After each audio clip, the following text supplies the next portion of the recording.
malega hodimo z otroki v hribe.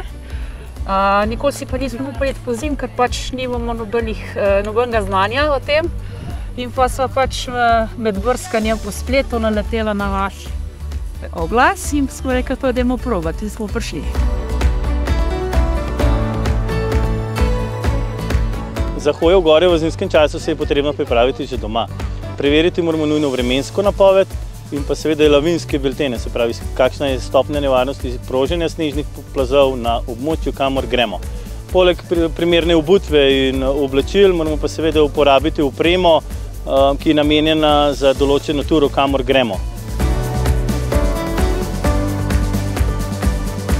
Sem vesel, da se take stvari tudi predstavijo ljudem, da ljudje vidijo, da so taka znanja zelo uporabna v pohodništvu in za večjo varnost predvsem.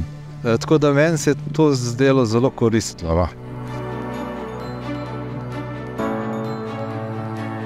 Priporočam vsem, ki bi radi hodili v hribe, pa še nimajo dovolj izkušenj, da se udeležijo kakšnega planinskega, gorniškega tečaja varne hoje v gorah, kjer bodo pač tudi imeli možnost ob napotkih inštruktorjev spoznati namen pravilne uporabe, pa predvsem varnost v gorah, da se tudi zdravi in celi vrnemo iz hribov nazaj in da še velikokrat lahko pač gremo na kakšno turo.